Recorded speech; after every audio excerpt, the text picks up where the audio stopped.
Part 1. 위기는 늘 갑작스럽게 찾아온 것처럼 기록된다. 그러나 사후에 남는 데이터들은 언제나 같은 이야기를 반복한다. 금리는 이미 방향을 틀고 있었고, 환율은 경고음을 내고 있었으며, 자산 가격의 균열은 통계의 구석에서 조용히 벌어지고 있었다. 문제는 대부분의 사람들이 그 신호를 소음으로 취급했다는 점이다. 안정이라는 단어가 반복될수록 시스템 내부의 긴장은 더 빠르게 축적된다. 글로벌 금융 시스템은 하나의 거대한 기계처럼 맞물려 돌아가지만 그 복잡성은 오히려 취약성을 숨긴다. 유동성은 혈액처럼 순환하다가 어느 순간 한쪽으로 쏠리고, 신용은 보이지 않는 약속 위에 쌓여 균형을 유지한다. 이 균형이 무너질 때 충격은 특정 국가나 시장에 머물지 않는다. 국경을 넘고 시간차를 두고 확산되며 개인의 일상까지 침투한다. 다음 충격은 전쟁이나 전염병처럼 눈에 보이는 사건에서 시작되지 않을 수도 있다. 숫자와 지표, 정책 문구 속에서 이미 진행 중일 가능성이 높다. 이 다큐멘터리는 언제 터질 것인가 보다 더 중요한 질문을 던진다. 어디에서 시작되어 어떤 경로로 번지고 왜 반복되는가? 그리고 그 구조 속에서 우리는 무엇을 놓치고 있는가? 여기서부터 우리는 시스템의 표면이 아니라 그 아래에서 조용히 움직이는 압력을 따라가려 한다. Part 2. 위기의 징후는 언제나 시장의 가장 민감한 지표에서 먼저 드러난다. 가장 대표적인 신호는 금리다. 단기 금리가 장기 금리를 넘어서는 수익률 곡선 역전은 단순한 통계 현상이 아니라 미래에 대한 집단적 불신의 표현이다. 여기에 환율 변동성이 겹치면 자본은 위험을 피해 이동하기 시작한다. 달러 강세 국면에서 신흥국 통화가 동시에 약세를 보이는 장면은 이미 여러 차례 반복되었다. CDS 프리미엄 상승은 더 노골적인 경고다. 국채를 발행한 정부조차 보험료를 더 내야 하는 상황은 시스템이 해당 국가의 지급 능력을 의심하고 있음을 의미한다. 부동산 시장 역시 중요한 단서다. 거래량이 먼저 줄고 그 다음 가격이 조정된다. 가격이 버티고 있다는 말은 유동성이 아직 완전히 마르지 않았다는 뜻일 뿐 위험이 사라졌다는 의미는 아니다. 기업 부채 비율과 가계 부채 증가 속도 또한 같은 방향을 가리킨다. 소득 증가보다 부채가 빠르게 늘어나는 구조는 외부 충격에 대한 완충 장치를 약화시킨다. 이 모든 지표는 개별적으로 보면 불완전하다. 그러나 동시에 움직일 때 그것은 단순한 경기 둔화가 아니라 시스템 스트레스의 신호로 읽혀야 한다. 위기는 어느 날 갑자기 나타나는 사건이 아니라 이미 오래전부터 숫자 속에 쌓여온 압력의 결과다.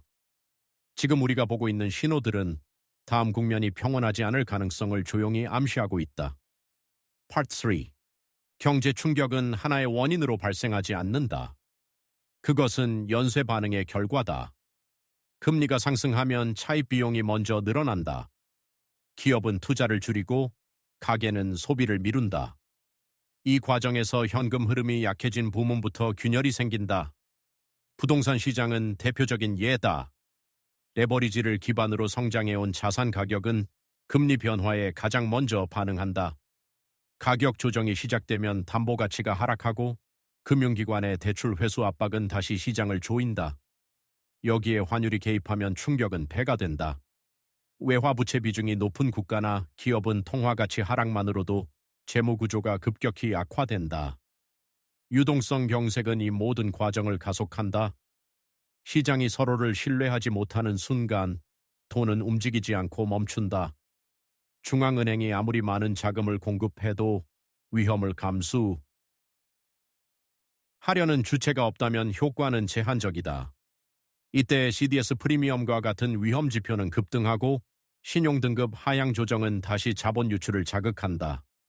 충격의 핵심은 속도다. 작은 불균형은 오랜 시간 버틸 수 있지만 신뢰가 무너지는 순간 조정은 매우 짧은 시간 안에 집중된다. 그래서 경제 위기는 항상 과도하게 보인다. 그러나 그 과도함은 갑작스러움이 아니라 지연되어 있던 조정이 한꺼번에 표출되는 현상에 가깝다.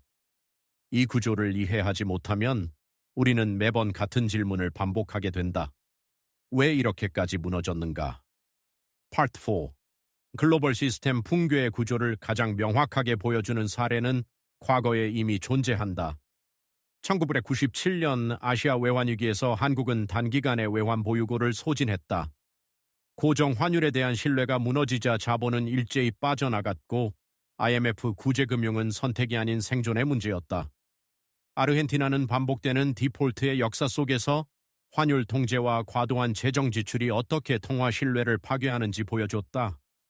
그리스는 유로화라는 단일 통화 체제 안에서 재정 주권을 상실했을 때 어떤 대가를 치르는지를 증명했다. 금리를 조정할 수 없는 상황에서 긴축은 실업과 사회적 불안을 동반했다. 터키는 정치적 개입이 통화 정책의 신뢰를 훼손할 때 환율과 물가가 얼마나 빠르게 통제 불능 상태로 빠지는지를 경험했다. 베네수엘라는 생산 기반 붕괴와 통화 남발이 합될 경우 화폐가 기능을 상실하는 극단적 결과를 보여준다. 이 사례들의 공통점은 단순하다. 외부 충격은 계기였을 뿐 내부의 구조적 취약성이 위기를 결정했다는 점이다. 환율, 금리, 부채, 재정, 정치 신뢰는 분리된 요소가 아니다. 하나가 흔들리면 나머지도 동시에 압박을 받는다. 글로벌 시스템은 이 국가들을 예외로 취급하지 않았다. 오히려 하나의 실험 결과처럼 기록했고 다음 위기의 참고서로 삼았다. Part 5. 이제 질문은 자연스럽게 한국으로 향한다. 한국 경제는 과거보다 훨씬 견고해졌다는 평가를 받는다. 외환 보유고는 충분하고 금융 시스템의 규제도 강화되었다. 그러나 구조가 바뀌었다고 해서 위험이 사라진 것은 아니다.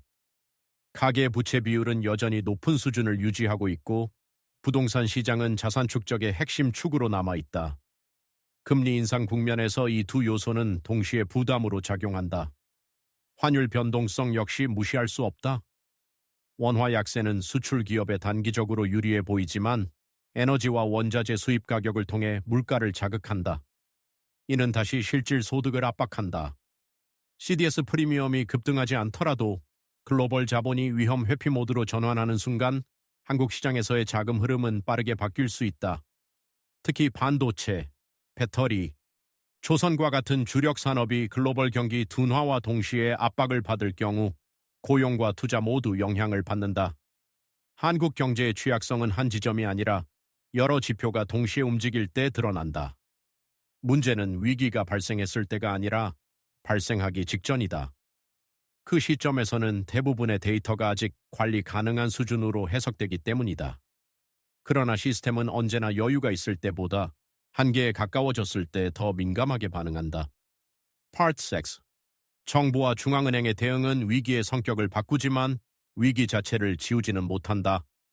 금리 정책은 가장 즉각적인 수단이다. 인하를 통해 유동성을 공급하고 심리를 안정시키려 하지만 이미 물가 압력이 높은 상황에서는 선택의 폭이 제한된다. 재정 정책 역시 마찬가지다. 경기 부양을 위해 지출을 늘리면 단기 충격은 완화할 수 있으나 국가 부채와 재정 건전성에 대한 의문이 함께 제기된다. 시장은 정책의 의지보다 지속 가능성을 본다. 외환 시장 개입은 환율의 급격한 변동을 완화할 수 있지만 장기적인 방향까지 통제하기는 어렵다. 글로벌 환경이 달러 강세로 기울어질 경우 개별 국가의 노력은 제한적일 수밖에 없다. 규제 완화와 금융 지원 프로그램은 기업 도산을 늦추는 역할을 하지만 구조조정의 필요성을 미루는 부작용도 는다. 과거 IMF 위기 당시 한국은 고통스러운 조정을 통해 신뢰를 회복했다. 반면 그리스와 아르헨티나는 정치적 부담으로 필요한 조치를 지연시켰고 그 대가는 더 길고 깊은 침체였다. 정책 대응의 핵심은 속도와 신뢰다. 늦은 개입은 시장의 불안을 키우고 일관성 없는 메시지는 자본의 이탈을 부추긴다. 정부와 중앙은행이 할 수 있는 최선은 위기의 규모를 줄이는 것이지 충격을 완전히 제거하는 것은 아니다. 이 한계를 인식하는 것이 오히려 현실적인 출발점이다. Part 7. 시스템 위기 국면에서 개인이 취할 수 있는 전략은 예측이 아니라 대응에 가깝다. 가장 먼저 점검해야 할 것은 부채 구조다. 금리가 변동하는 환경에서는 총액보다 상환 조건과 만기가 더 중요해진다. 고정금리와 변동금리의 비중, 외화 부채 여부는 위기 시 체감 충격을 결정한다. 다음은 현금 흐름이다. 소득의 안정성은 투자 수익률보다 우선한다. 경기 둔화 국면에서는 고수익보다 지속 가능한 현금 유입이 생존의 기준이 된다. 자산 배분 역시 재검토가 필요하다. 부동산, 주식, 채권, 현금의 비중은 각자의 상황에 따라 다르지만 유동성 자산의 역할은 위기일수록 커진다.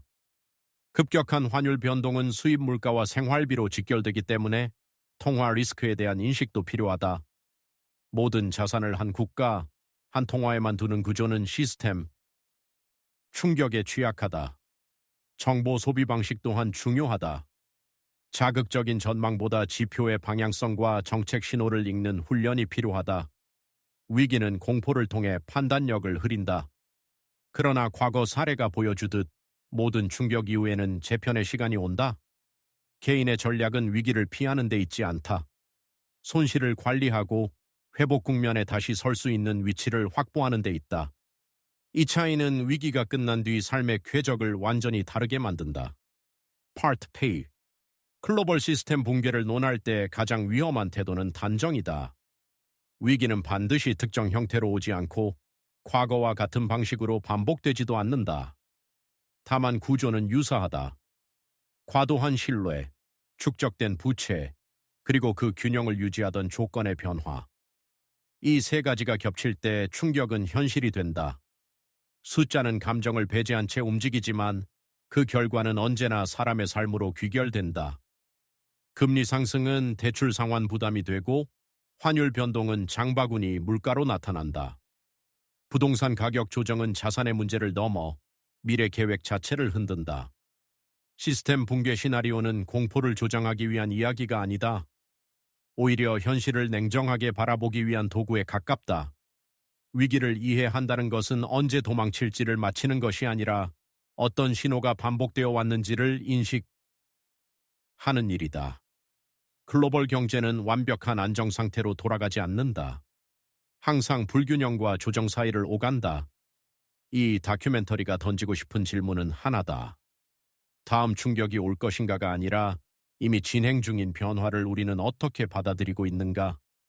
그 질문에 대한 각자의 답이 다가올 국면에서의 선택을 결정하게 될 것이다.